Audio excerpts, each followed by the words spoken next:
महाराष्ट्राचे कुलदैवत छत्रपती शिवाजी महाराज,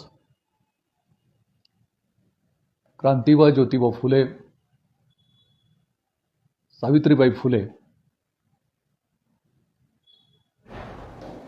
भारतीय संविधानाचे शिल्पकार डॉक्टर बाबासाहेब आंबेडकर या सर्व महामानवांना पहिल्यांदा विनम्र अभिवादन. आजच्या बहुजन संघटक या पेजवर एका रिसेंट विषयाच्या अनुषंगाने मला या ठिकाणी संवाद साधण्याची संधी दिली. ते राहुलजी खांडेकर आणि आता मला या ठिकाणी जॉईन होत असलेले सर्व बंधू आणि भगिनी. परवाच राहुल गांधी अमेरिकेला गेले आणि अमेरिकेमध्ये गेल्यानंतर त्या ठिकाणच्या भारतीय लोकांशी संवाद त्यांनी साधला आणि या संवादांच्या अनुषंगाने, त्यांच्या एका वक्तव्याच्या अनुषंगाने राजकारणामध्ये एक वेगळं चित्र निर्माण करण्याचा प्रयत्न केला.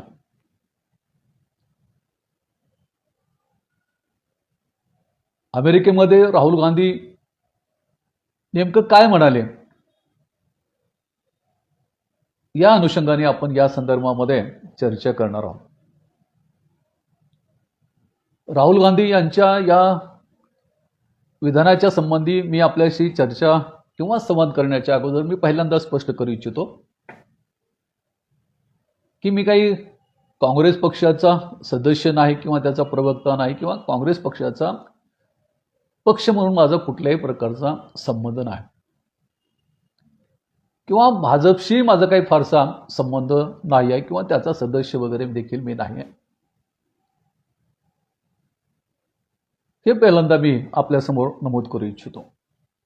दुसरी गोष्ट अशी की मला असं वाटतं की कोणत्याही लोकशाही देशामध्ये कोणताही एक पक्ष अधिकार सत्तेवर राहणं, मग तो काँग्रेस असेल किंवा भाजप असेल, हे देखील लोकशाहीच्या दृष्टिकोनातून चांगलं नसतं.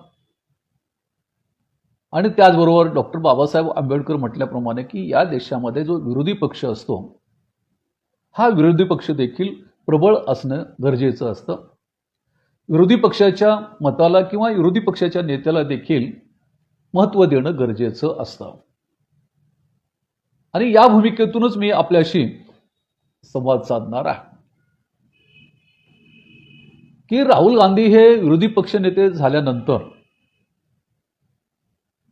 पहिल्यांदा अमेरिकेमध्ये गेले आणि अमेरिकेतील जॉर्ज टाउन या विद्यापीठामध्ये त्यांनी भारतीय लोकांशी संवाद साधला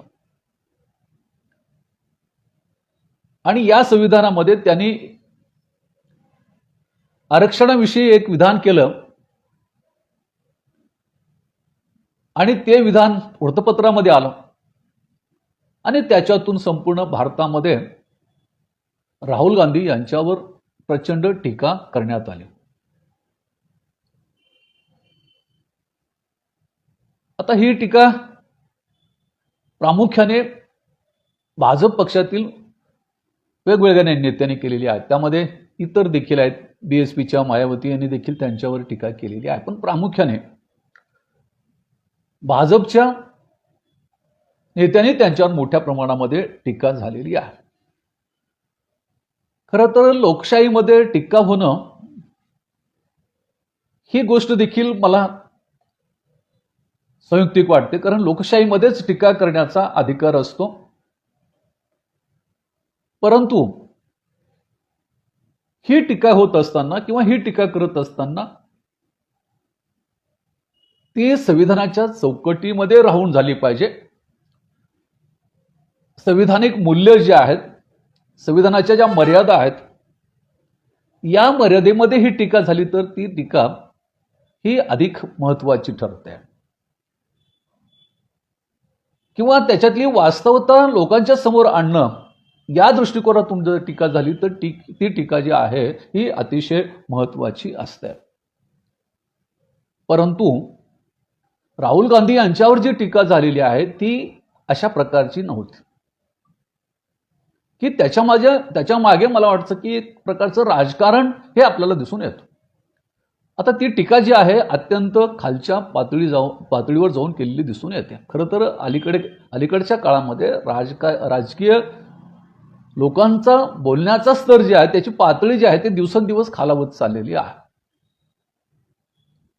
आणि मग पहिल्यांदा टीका जी दिल्लीमधून झाली ते भाजपाचे प्रवक्ते गौरव भाटिया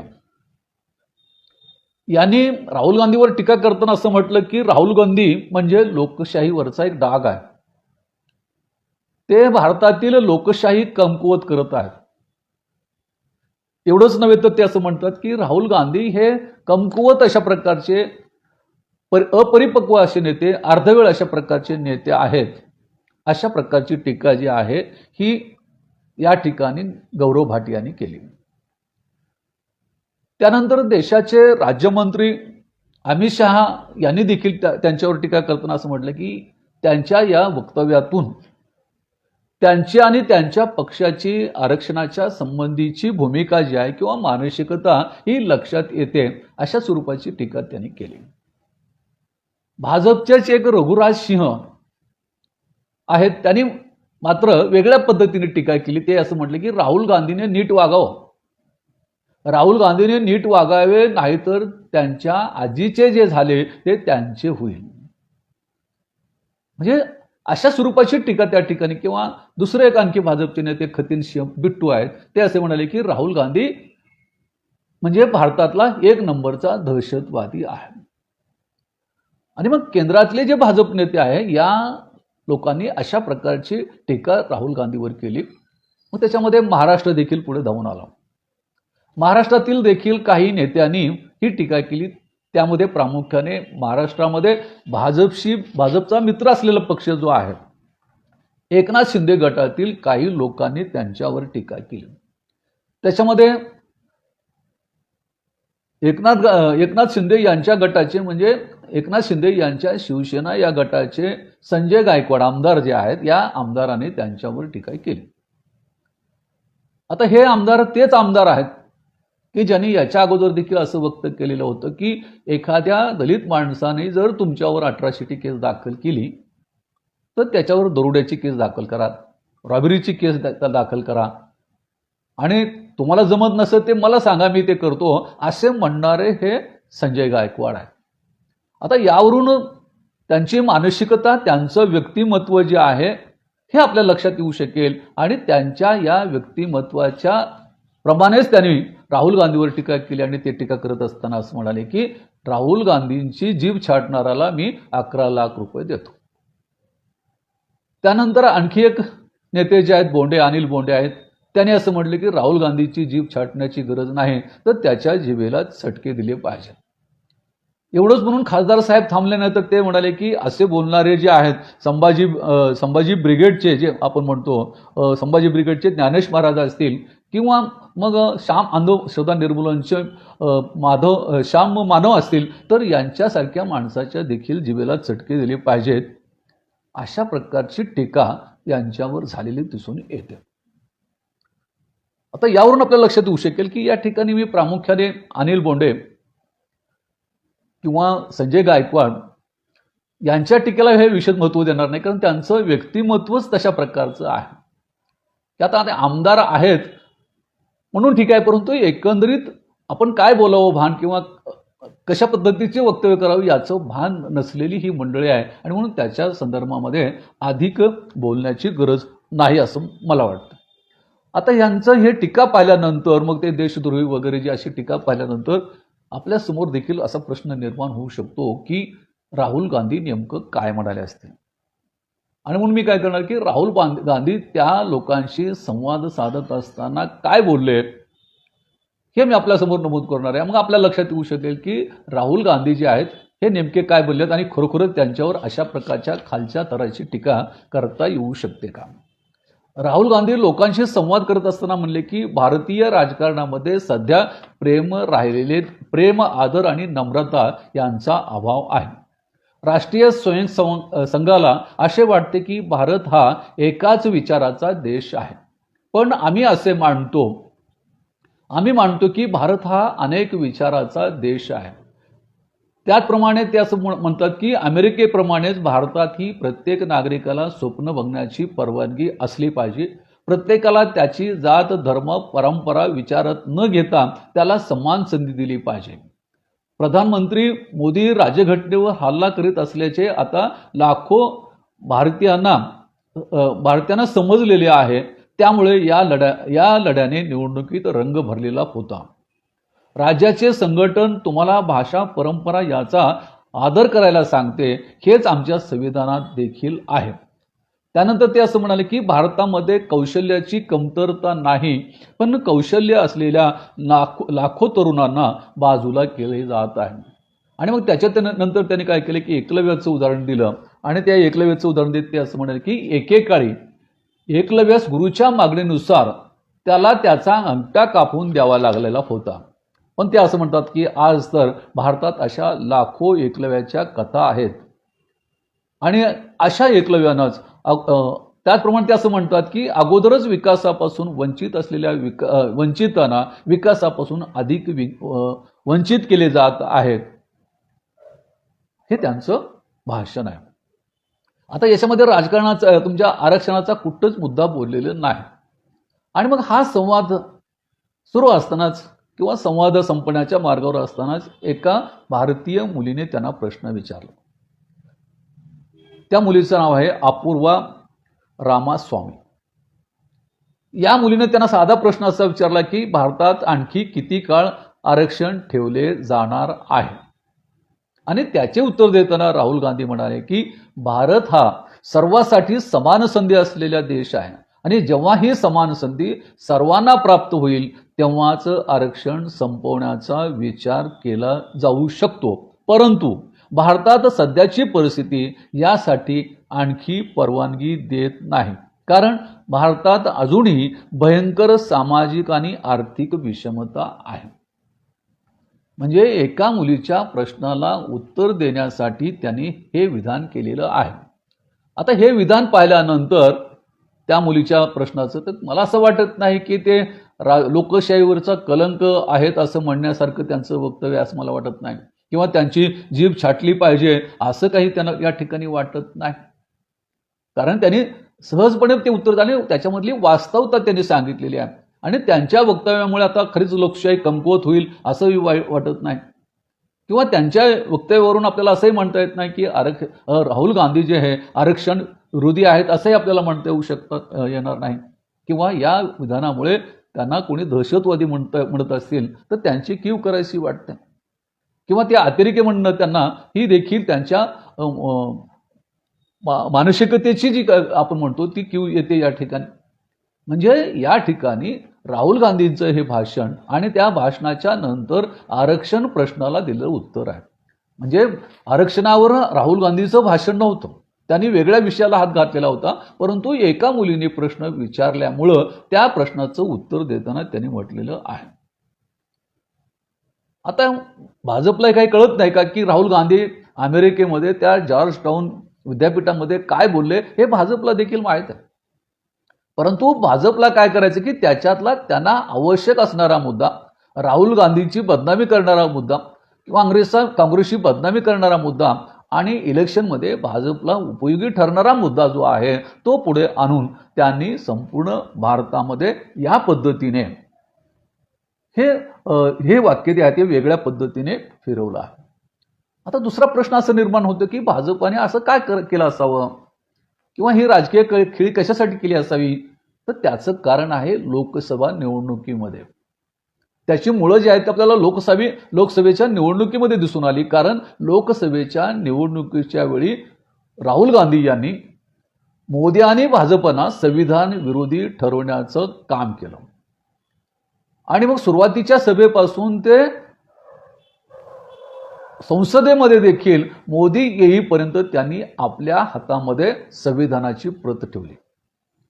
आणि त्यांनी सांगत राहिले की मोदींना सातत्याने संविधानाची ही आठवण राहावी या भूमिकेतून त्यांनी ही केलेली राजकीय खेळी म्हणता येईल किंवा काय पण, परंतु त्याचा फायदा जो आहे तो काँग्रेसला झाला. आणि त्याच्या उलट राहुल गांधींनी भाजपला आणि मोदींना संविधान विरोधी ठरवणं ही गोष्ट जी आहे ही गोष्ट लोकांच्या मनामध्ये निर्माण करण्यासाठी ते यशस्वी झाले. किंवा मोदींचा किंवा भाजपचा जो आहे हा चेहरा संविधान विरोधी आहे हे सांगण्यासाठी काँग्रेस यशस्वी झाली. आणि त्याचा एक राग जो आहे हा भाजप आणि मोदींच्या मनामध्ये आहे. कारण ज्यावेळेला लोकसभेचे इलेक्शन सुरू झाले त्यावेळेला त्यांना असं वाटत होतं की आपण आता खूप जागा जिंकू. आणि मग त्यांनी सरळ सांगितलं की आता यावेळेला आपण 400च्या पुढे जायचं.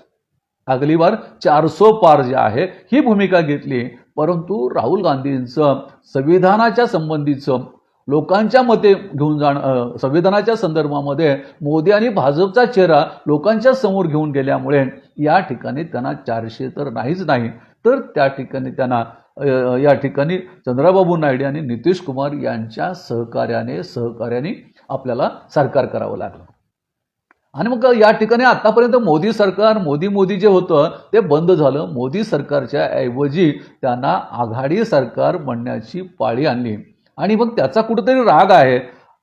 आणि या रागाच्या भावनेमधून राहुल गांधींना अडकवण्याचं काम किंवा राहुल गांधींना आरक्षण विरोधी ठरवण्याचं काम किंवा राहुल गांधी जे आहेत यांची प्रतिमा आरक्षण विरोधी निर्माण करण्यासाठी त्यांनी हे केलं. आणि मग याचा आपल्याला निवडणुकीमध्ये फायदा होऊ शकेल अशा प्रकारची भूमिका घेतली.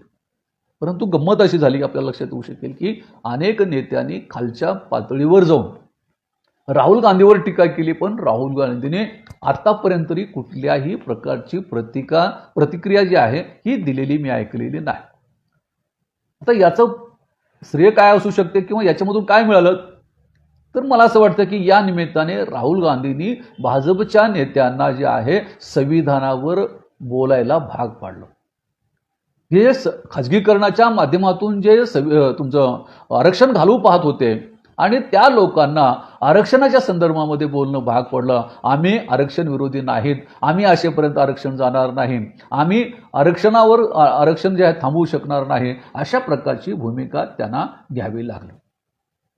दुसरी गोष्ट त्यांची भूमिका अशी राहिलेली आहे की नेहमी की काँग्रेस जे आहे हे आरक्षण विरोधी आहे. मग त्याच्यामध्ये त्यांचा ट्रेस असतो की प्रामुख्याने नेहरू जे आहेत हे नेहरू काँग्रेसच्या आरक्षणाच्या विरोधामध्ये.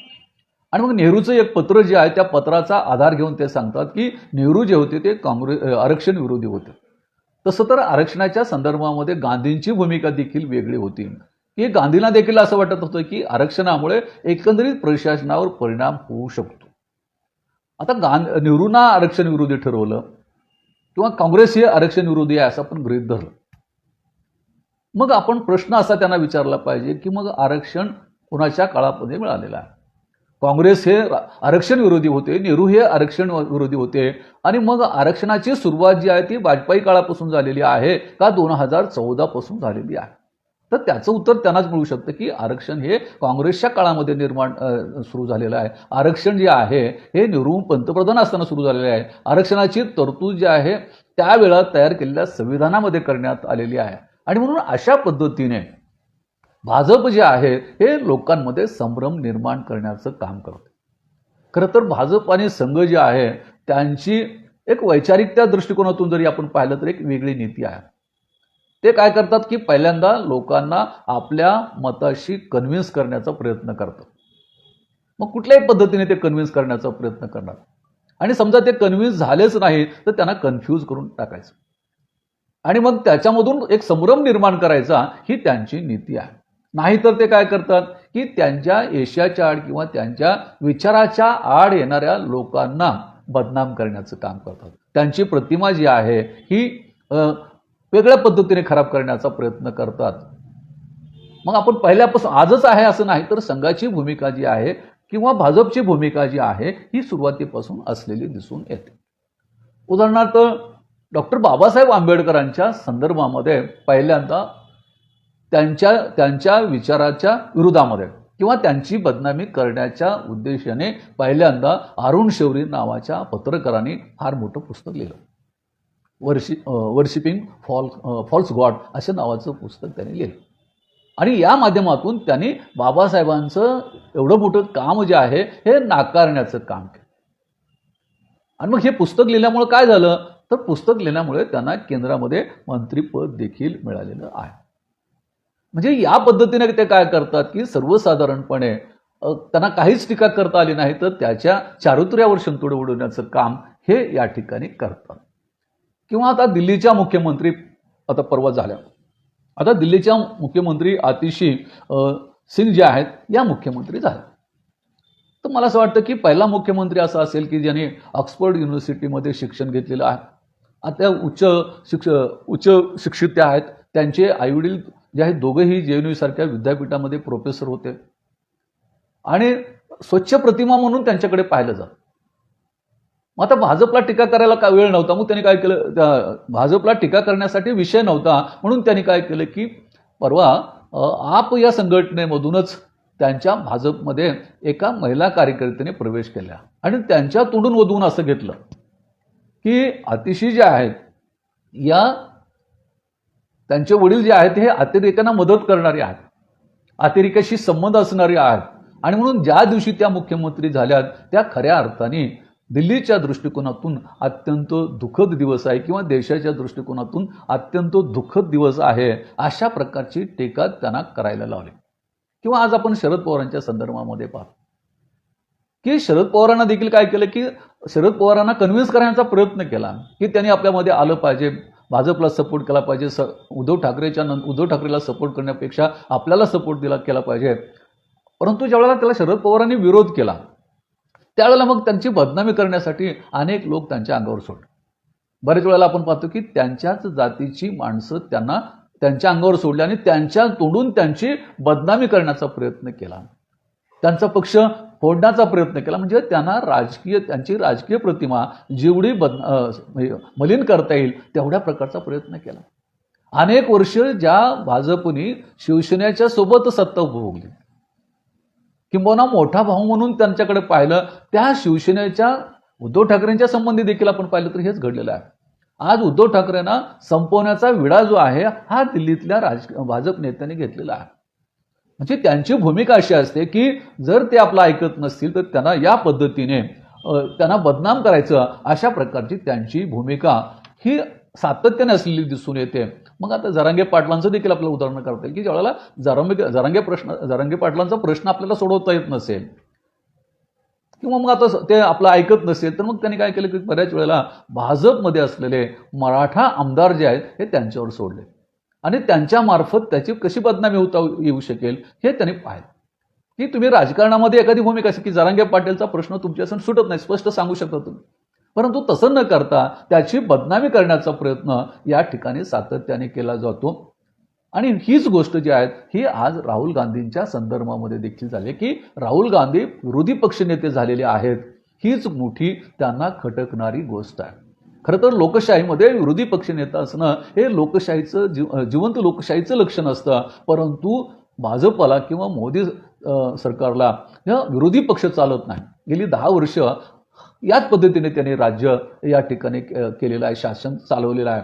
आणि मग आता पहिल्यांदा या ठिकाणी विरोधी पक्षनेत्या भेटलेला आहे आणि ज्यांना आपण राजकीय अस्तित्व संपवण्याचा प्रयत्न केला तेच राहुल गांधी या ठिकाणी विरोधी पक्षनेते झालेले आहेत. ही गोष्ट जी आहे ही त्यांना अति खटकलेली दिसून येते आणि या माध्यमातून त्यांना काय करता येऊ शकेल का, त्यांची प्रतिमा मलिन करता येऊ शकेल का किंवा लोकांच्या विरोधामध्ये त्यांना उभा करता येऊ शकेल का, अशा प्रकारची भूमिका या ठिकाणी घेतली. आता दुसरा मुद्दा असा आहे की आज भाजप सांगते की राहुल हे आरक्षण विरोधी आहे, काँग्रेस हे आरक्षण विरोधी आहे. म्हणून मी पहिल्यांदा आता जसं म्हणालो की आरक्षण विरोधी आहे, पण आरक्षण त्यांनी सुरू केलं ना. मग भाजपाची किंवा भाजपाचा आत्मा असलेल्या संघाची भूमिका जी आहे ही भूमिका आरक्षणाच्या संदर्भामध्ये काय आहे? खरंच या ठिकाणी संघाने आरक्षण मान्य केलेलं आहे का? खऱ्या अर्थाने भाजप जो आहे तो आरक्षण मान्य करतो का? मग आरक्षण मान्य असेल तर खाजगीकरणाच्या माध्यमातून आज आरक्षण संपवण्याचा प्रयत्न कोण करत आहे? म्हणजे आरक्षण जे आहे ते वेगळ्या पद्धतीने संपवण्याचा प्रयत्न आज मोठ्या प्रमाणामध्ये होत असलेला दिसून येतो. तर आपल्याला असं दिसून की संघ जो आहे, संघाचे जे प्रमुख आहेत, यांची भूमिका ही कधीही आरक्षणाच्या बाजूनी नव्हती. ज्या संघाच्या विचारधारेवर हा भाजप पक्ष चालतो, संघाच्या बौद्धिक तत्वज्ञानाच्या आधारावर भाजप चालतो, त्या संघाला खरोखरच आरक्षण मान्य होतं का? तर त्याचं उत्तर नाही असंच होतं. परंतु अलीकडच्या काळामध्ये मला असं वाटतं की विशेषतः बिहारच्या इलेक्शनच्या वेळेला काय झालं की मोहन भागवताने त्या ठिकाणी सांगितलं की त्यांनी आरक्षणाच्या बाजूने किंवा अनुकूल अशा प्रकारचं वक्तव्य केलं. काय वक्तव्य केलं तर ते असं म्हणाले की जोपर्यंत भेदभाव आहे तोपर्यंत आरक्षण राहिलं पाहिजे, अशी पहिल्यांदा भूमिका मोहन भागवतांनी घेतली. आता मोहन भागवत काय म्हणाले की जोपर्यंत भेदभाव आहे तोपर्यंत आरक्षण राहिले पाहिजे. आता अशाच प्रकारचं वाक्य राहुल गांधी देखील म्हणाले की जोपर्यंत समानता येत नाही तोपर्यंत आरक्षण राहिलं पाहिजे. आणि मग आरक्षणाच्या संबंधित भागवतांची भूमिका किंवा राहुल गांधीची भूमिका ही सारखी असताना देखील मग राहुल गांधी हे आरक्षण विधी कसे ठरू शकतात? आता त्याच्याही पलीकडे जाऊन म्हणलं की जर अलीकडच्या काळामध्ये भागवतांची भूमिका ही आहे काय की सर्वसाधारणपणे भेदभाव आहे तोपर्यंत आरक्षण राहिलं पाहिजे. परंतु त्याच्या अगोदरच्या भूमिका जर आपण पाहिल्या, उदाहरणार्थ 2015 मध्ये जे संघाचं दोन मुखपत्र आहेत, एक पांचजन्य आणि ऑर्गनायझर, तर 2015 मध्ये त्यांनी या दोन्हीही या मुखपत्राला इंटरव्ह्यू दिलेली आहे. आता त्या इंटरव्ह्यूमध्ये हेच भागवत काय म्हणतात लक्षात घ्या. ही इंटरव्ह्यू देत असताना भागवत असं म्हणतात की आज आरक्षणाची समीक्षा करण्याची गरज आहे. म्हणजे आज जरी म्हणत असेल की भेदभाव असेपर्यंत आरक्षण दिलं पाहिजे, पण 2015 मध्ये त्यांची भूमिका अशी होती की आज आरक्षणाची समीक्षा करण्याची गरज आहे. आरक्षण किती काळ असावे हे ठरवण्यासाठी एखादी अराजकीय समिती स्थापन केली पाहिजे, असा प्रस्ताव 2015 मध्ये दिलेला होता. मग हे काय आरक्षणवादी भूमिका आहे? किंवा आरक्षणाचं समर्थन या ठिकाणी केलं जातं? किंवा त्याच्यानंतर म्हणजे 2017 मध्ये मी सांगतो की 2017 मध्ये तत्कालीन संघाचे प्रसिद्धी प्रमुख जे होते मनमोहन वैद्य नावाचे, तर त्यांनी देखील स्पष्ट सांगितलं होतं की आरक्षण हे समता तत्वाच्या विरुद्ध आहे. ते म्हणतात की आपल्या संविधानामध्ये समता ही सांगितलेली आहे आणि आरक्षण हे समता तत्वाच्या विरुद्ध आहे, त्यामुळे त्यांना संधी दिली पाहिजे, त्यांना आरक्षण नाही. म्हणजे ही भूमिका संघाची 2017 मध्ये असलेली दिसून येते. त्यानंतर अटल बिहारी वाजपेयी यांनी 2000 मध्ये 22 फेब्रुवारी 2000 मध्ये घटना पुनर्रचना करण्याचा प्रयत्न केलेला आहे. आता घटना पुनर्रचना म्हणजे त्यामध्ये सगळ्याच गोष्टी मग नव्याने मांडण्याची कल्पना आहे. म्हणजे आरक्षणासंबंधीची भूमिका देखील नव्याने मांडली गेली असते. त्यावेळचे सेवानिवृत्त न्यायमूर्ती एम.एन. व्यंकटचलैया यांच्या अध्यक्षतेखाली घटना पुनर्रचना समिती तयार केली. त्या समितीने अहवाल तयार करून तत्कालीन राष्ट्रपती जे आहेत के.आर. नारायण यांच्याकडे पाठवले. परंतु त्या काळामध्ये के.आर. नारायण हे राष्ट्रपती असल्यामुळे तो अहवाल स्वीकारला नाही. आणि मला असं वाटतं की तो धडा घेऊन पुढे भाजपने राष्ट्रपती करत असताना बराच विचार केलेला आहे की याच्या पुढे हे होता कामा नये की आपण एखाद्या राष्ट्रपतींना एखादा अहवाल दाखल केला तर तो नाकारणारा असू नये याची काळजी या ठिकाणी भाजपने घेतलेली आहे. म्हणजे वाजपेयी यांचं घटना पुनर्रचना करण्याचं हे जे अहवाल निर्माण करण्याचं काम जे होतं हे देखील आरक्षणाच्या बाजूनच होतं असंही कुणाला म्हणता येणार नाही. किंवा अलीकडची गोष्ट तुम्हाला सांगतो की हरियाणा आणि उत्तर प्रदेशामध्ये एक पक्ष 2014 मध्ये स्थापन झालेला आहे. आता त्या पक्षाचंच नाव काय आहे की आरक्षण विरोधी पक्ष, आणि त्याला इलेक्शन कमिशनने देखील मान्यता दिलेली आहे. तर राहुल गांधी आरक्षणाच्या विरुद्ध बोलले म्हणून आपण त्यांच्यावर टीका केली. मग या ठिकाणी उत्तर प्रदेश असेल, हरियाणामध्ये हा पक्ष जो आहे आरक्षण विरोधी पक्ष नावाचा पक्ष काढला जातोय. मग या पक्षाच्या संदर्भामध्ये आतापर्यंत कोणत्याही भाजप नेत्यांनी त्याच्यावर टीका केलेली ऐकलेली नाही. उत्तर प्रदेशामध्ये या पक्षाची शाखा आहे, त्याचे अध्यक्ष जे आहेत ते शुक्ला नावाचे ग्रस्त आहेत आणि त्याचे सचिव जे आहेत ते शत्रुघ्न दुबे आहेत, उत्तर प्रदेशामध्ये आहे. आता या पक्षाला कोण मदत करतं किंवा हा पक्ष कुणाला मदत करतो हे देखील आपण समजून घेतलं पाहिजे. जर या देशामध्ये आरक्षण विरोधी पक्ष निर्माण होतो ते आपण स्वीकारता आणि मग एखाद्याने काही बोललंच नाही तरी देखील त्याला आरक्षण विरोधी ठरवता आणि त्याच्यावरून प्रचंड टीका आणि गदारोळ होतो, ही गोष्ट अतिशय वाईट आहे. त्यानंतर अनेक वर्षापासून आपल्या देशामध्ये आरक्षण विरोधी मंच जो आहे हा चालवला जातो. आता कुणाच्या आशीर्वादाने चालवला जातो हे देखील आपण समजून घेण्याची गरज आहे. तर हा आरक्षण विरोधी मंच जो आहे हा आरक्षणाच्या विरोधामध्ये प्रत्यक्ष काम करतो किंवा डायरेक्टली काम करतो. एवढंच नाही तर हा आरक्षण विरोधी पक्ष जो आहे हा संविधान देखील मान्य करत नाही, कारण या संविधानामध्ये आरक्षण आहे म्हणून हे संविधान आम्हाला अमान्य आहे अशी त्यांची भूमिका आहे. आणि म्हणून आपण 9 ऑगस्ट 2018 मध्ये एक घटना पाहिली. 9 ऑगस्ट म्हणजे जवळपास स्वातंत्र्य दिनाच्या केवळ 6 दिवस अगोदर आणि संसदेच्या काही अंतरावर असलेल्या जंतर मंतर रोडवर 2 संघटनांनी भारतीय संविधानाचं प्रतिकात्मक दहन केलं. आता या 2 संघटना कोणत्या आहेत तर त्याच्यातली एक आहे आरक्षण विरोधी मंच आणि दुसरी संघटना आहे ब्राह्मण एकता मंच. ब्राह्मण एकता मंच आणि आरक्षण विरोधी मंच जे आहे यांनी संविधानाचं प्रतिकात्मक दहन केलं. एवढंच नाही तर संविधान घेणाऱ्या जातीच्या विरोधामध्ये घोषणा देखील देण्याचं काम केलं. मला असं वाटतं की त्यावेळेला हे सगळे लोक एकत्रित यायला पाहिजे. ज्यांचं संविधानावर प्रेम आहे, ज्यांचं आरक्षणावर प्रेम आहे, त्यावेळेला या सगळ्या लोकांनी त्यांच्या विरोधामध्ये आवाज उठवला पाहिजे होता, परंतु हा आवाज उठलेला मी तरी पाहिलं नाही. मग या ठिकाणी आरक्षण विरोधी पक्ष काढणारा शुक्ला असेल किंवा आरक्षण ज्याच्यामध्ये आहे ते संविधान आम्हाला नको म्हणून जंतर मंतर मैदानावर संविधानाचं प्रतिमात्मक दहन करणारा आरक्षण विरोधी मंच किंवा त्यांचा नेता जो आहे हा काही दहशतवादी होऊ शकत नाही. हा आरक्षण विरोधी का होत नाही किंवा याला देशाचा कलंक का म्हटलं गेलेलं नाही. यामध्येच मला असं वाटतं की खऱ्या अर्थाने यांची भूमिका जी आहे असलेलं दिसून येते. परंतु भाजपा जे आहे तो जाणीवपूर्वक अशा लोकांकडे दुर्लक्ष करतो, कारण ते लोक कोण आहेत हे त्यांना माहिती आहे. आणि मग अशा लोकांना एक प्रकारे प्रोटेक्शन देण्याचं काम देखील या ठिकाणी केलं जातं. आणि दुसरी महत्त्वाची गोष्ट आहे की अलीकडच्या काळामध्ये त्यांच्याकडे प्रचार माध्यमं जे आहेत ही प्रभावी त्यांनी केलेली आहे. मीडिया जे आपण म्हणतो किंवा त्याच्याकडे IT सेल आपण म्हणतो की तो अतिशय प्रभावी असा केलेला आहे. तो आपल्या पक्षाचे कार्य जे आहेत ही कार्य लोकांसमोर घेऊन जाण्यासाठी त्याचा वापर केला जात नाही. तर या मीडियाचा किंवा या IT सेलचा वापर कशासाठी केला जातो की त्यांच्या विरोधामध्ये कोण काम करत असेल तर त्याची बदनामी करण्यासाठी या सेलचा वापर केला जातो.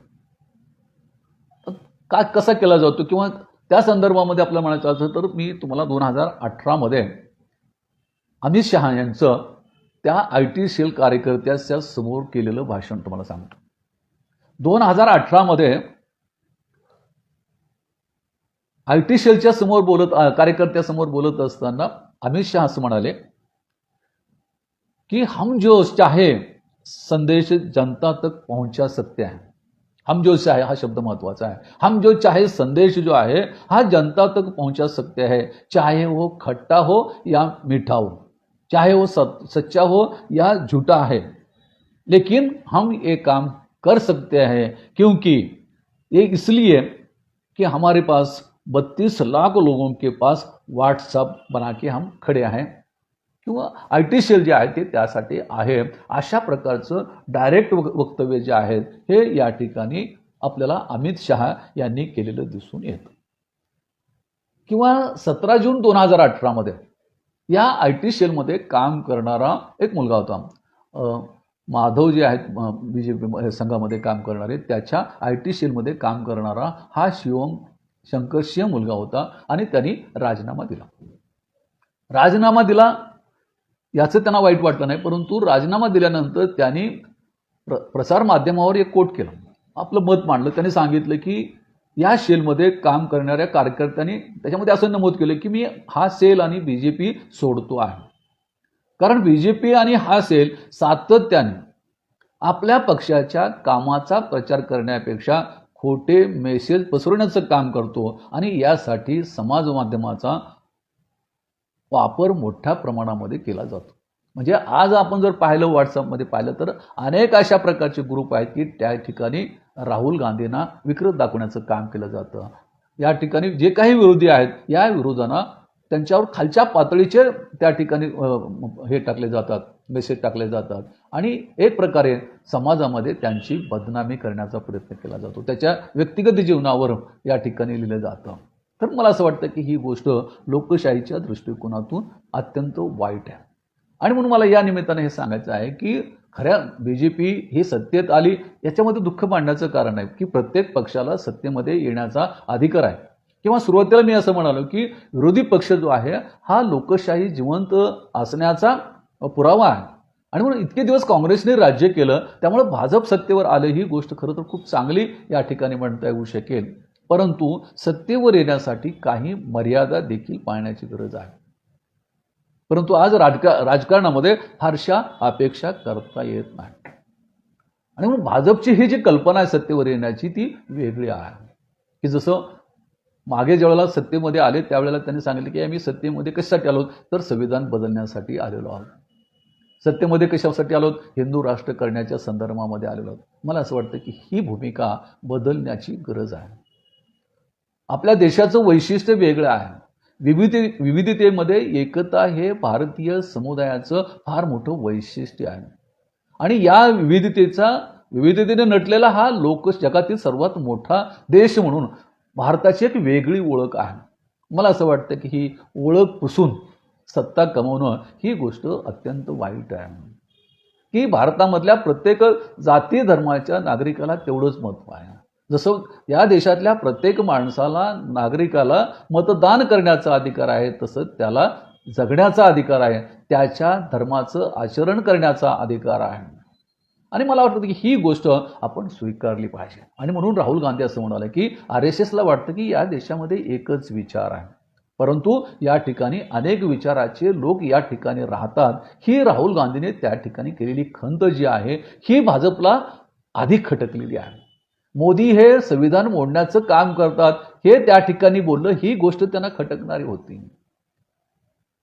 आणि म्हणून त्यांनी काय केलं की आता जे अगोदर जे बोलले त्याच्यावर काहीच लिहिता येत नाही, म्हणून त्या मुलीने विचारलेला प्रश्न जे आहे त्या प्रश्नाला त्यांनी भांडवल केलं. आणि ते भांडवल जे आहे विधानसभा निवडणुकीमध्ये आपल्याला वापरता येईल का हा प्रयत्न त्या ठिकाणी केला.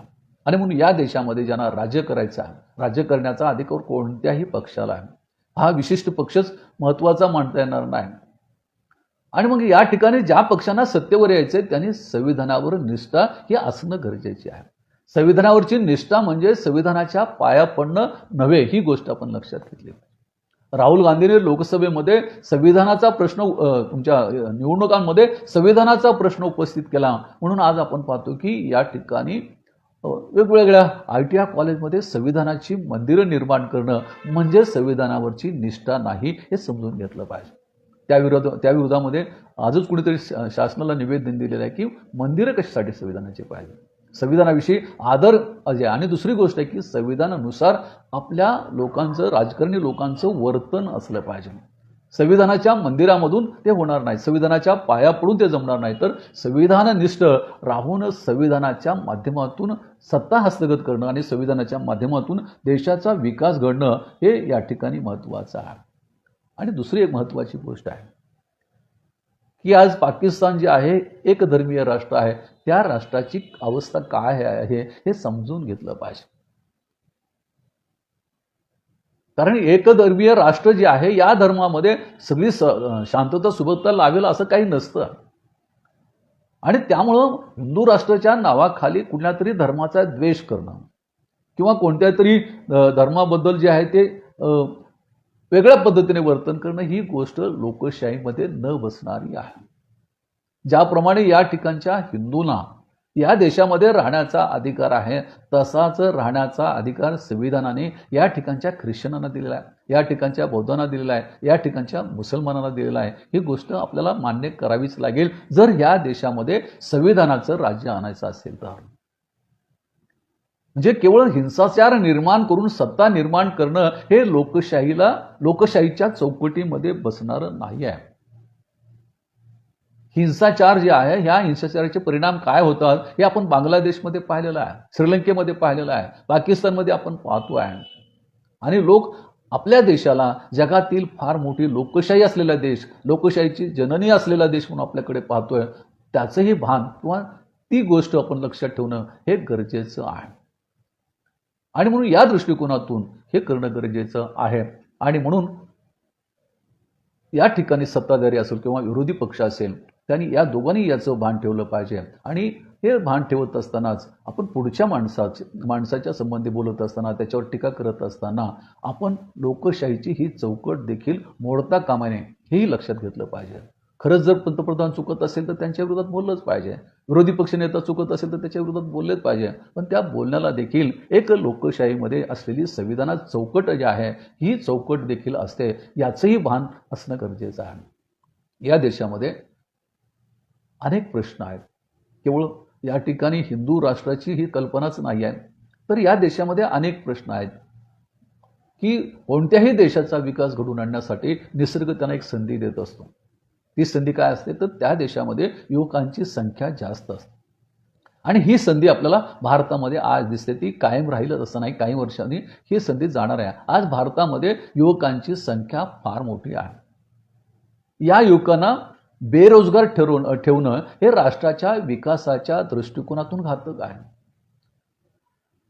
किंवा या नोकऱ्या त्यांना उपलब्ध न, त्यांच्या हाताला काम न देणं, मला असं वाटतं की संविधानाच्या विरुद्धामध्ये आहे.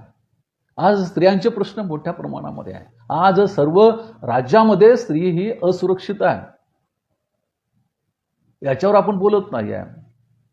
आज अंधश्रद्धा मोठ्या प्रमाणामध्ये आहे. उत्तर प्रदेशामध्ये आजच आपण पाहिलं की एका शाळेमध्ये शाळा नीट व्हावी म्हणून तिथं बळी देण्याचा प्रकार या ठिकाणी झालेला आहे. किंवा बदलापूरचं उदाहरण आपल्या समोर आहे. आणि हे उदाहरण करत असताना देखील त्या उदाहरणापासून धडा घेण्याच्या ऐवजी त्याच्यातून आम्ही राजकारण करत असो, मग तो विरोधी पक्ष असेल किंवा सत्ताधारी असेल, तर ही गोष्ट अत्यंत वाईट आहे. आज शिक्षणाचा प्रश्न आहे. आज आपल्या भारतामध्ये एवढे विद्यापीठ आहेत, तर जागतिक विद्यापीठाच्या स्तरामध्ये आपण कुठं आहोत याचा विचार करण्याची गरज आहे. आणि म्हणून आज आपल्या देशामधलं टॅलेंट जे आहे हे बाहेरच्या देशामध्ये मोठ्या प्रमाणामध्ये जात आहे. आणि मला असं वाटतं की या ठिकाणी विरोधी पक्ष नेता असेल किंवा या ठिकाणी सत्ताधारी असतील, तर त्यांनी या ठिकाणी लोकांमध्ये संभ्रम निर्माण होणार नाही, लोकांमध्ये कलुषित मन निर्माण होणार नाही, किंवा याच पद्धतीची टीका टिप्पणी या ठिकाणी करून या ठिकाणी लोकशाहीमध्ये वेगळा पायंडा पडू नये ही कल्पना आहे. म्हणजे केवळ राहुल गांधीवरच टीका या अर्थाने मी बोलत नाही, तर भारतातल्या कोणत्याही नेत्यावर, पंतप्रधान असतील, राष्ट्रपती असतील, तर या लोकांवर देखील टीका करत असताना आपण आपलं भान हे बाळगलं पाहिजे. आणि मला या ठिकाणी एवढं सांगायचं होतं की राहुल गांधी हे जे बोलले आहेत ते बोलले एक, आणि ते त्याच्या बोलण्याचं राजकारण या ठिकाणी केलेलं आहे. अशी गोष्ट होऊ नये आणि सामान्य जनतेने देखील त्याच्यावर विश्वास ठेवू नये. आणि दुसरी चांगली गोष्ट आहे की हळूहळू लोकांना देखील खरं काय खोटं काय कळू लागलेलं आहे. आणि त्यामुळं असं काही कोणत्या पक्षाने मांडण्याची गरज नाही की आपण हे केल्यामुळे लोक मूर्ख बनू शकतात, असं नाही. लोक एकदा दोनदा मूर्ख बनू शकतात, पण आपण अनेक लोकांना एकदाच मूर्ख बनवू शकत नाही. हे प्रत्येक राजकीय पक्षाने लक्षात ठेवण्याची गरज आहे. तर मला असं वाटतं की एवढंच या निमित्ताने आपल्याशी संवाद करताना बोलू इच्छितो. या ठिकाणी पुन्हा एकदा राहुल खांडेकर जे आहेत यांनी मला या ठिकाणी बोलण्याची संधी दिली, त्याबद्दल त्यांचे आभार मानतो आणि या ठिकाणी थांबतो.